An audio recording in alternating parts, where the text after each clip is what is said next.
Whether it's civil war in Sudan, political peril in Zimbabwe, an AIDS-ravaged Nigeria, or famine in Ethiopia, Africa is a continent of complexities. The countries in this vast land are abundant in their natural beauty, wildlife and cultural diversity, but most are inescapably poverty-stricken. Disease, drought and corruption all contributing to their very struggle for survival. Well, many of you have probably thought about volunteering your services in a third world country at some time or another. But would you actually do it? And if you did, would it make a difference? Well, I've been volunteering here in Kenya for the last month, and I can certainly tell you, you do have an impact. It's pretty challenging, but rewarding for all those involved. These kids are desperately in need of some TLC, and most of all, some hope for the future.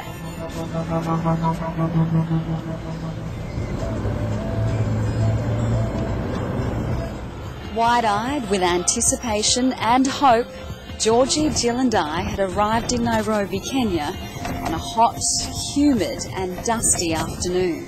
It took months of preparation to get here, but I was acutely aware we were stepping into an unknown reality. A place so full of life, awash with colour and creativity on every corner, yet streets filled with faces that hide lives troubled with trials and tribulations few in the Western world could comprehend. A video camera in hand, but hidden from the view of daring locals who I'm told wouldn't hesitate to snatch an opportunity to make a quick dollar out of a naive tourist, I was filled with trepidation, yet hopeful I could make a difference on this journey.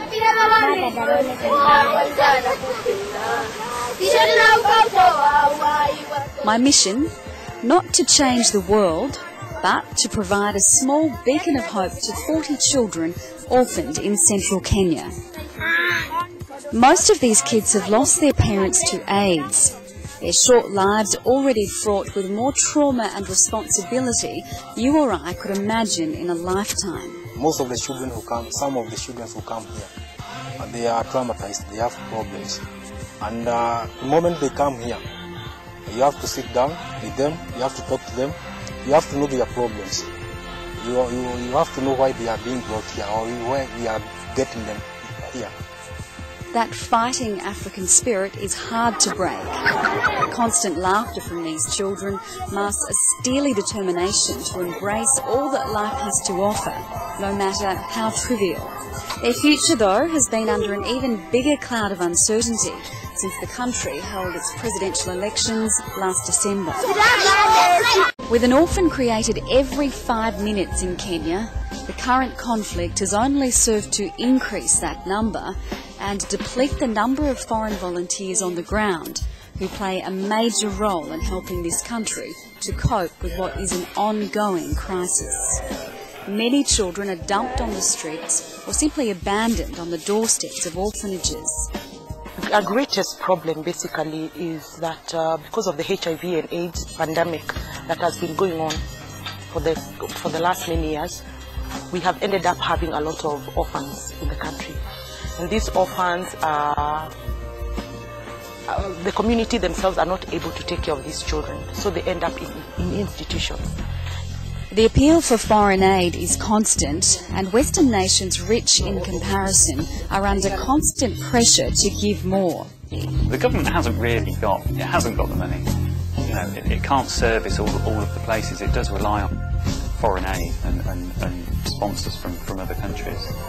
But while question marks still plague the worthiness of pouring money into these third world nations, ask anyone on the ground who's witnessed the benefits firsthand, and they'll tell you the positives far outweigh the negatives. It's working. Every day they feed 100,000 children just in Nairobi, every single day. It's a big operation. And that's all come from foreign aid. So there's some very, very, very positive, good things happening. But it's still only a small percentage of what's out there. They're just doing Nairobi.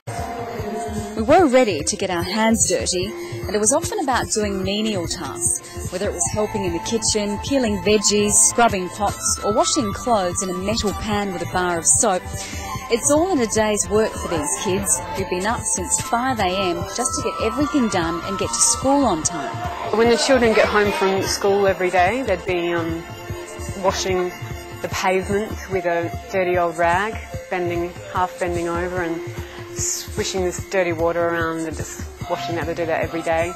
Some of them would be sweeping up sort of food scraps off the dirt, washing their own clothes every day by hand, rubbing it together vigorously.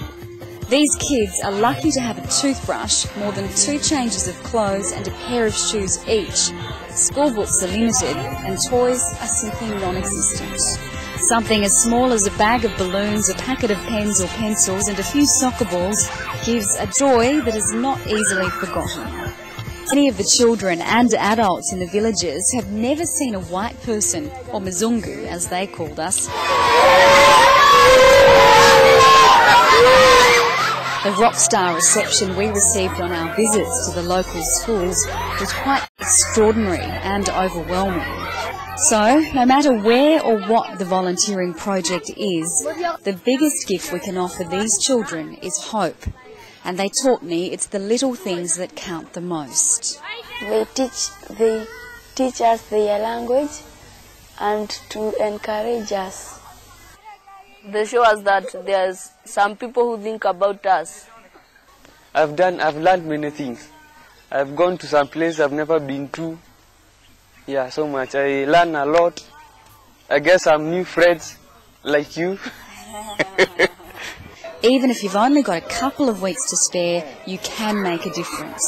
From Australia, from Britain, from America, you come, you share your experience with the children, they feel most encouraged. In fact, they see there's somebody else who can come here, he can share with us, he is educated, he has a good job, he can come and interact with us, so they are very happy. Kenya has been through enormous upheaval since my return, but my friends at Inspire Kenya say things are slowly returning to normal, although the country's very core has been shaken, and the desperate need for volunteers is now more pressing than ever. So if volunteering in a third world country is on your agenda, these people need your tender loving care at the very least, and you won't leave empty-handed. This is a journey that will bring you a whole new perspective on life.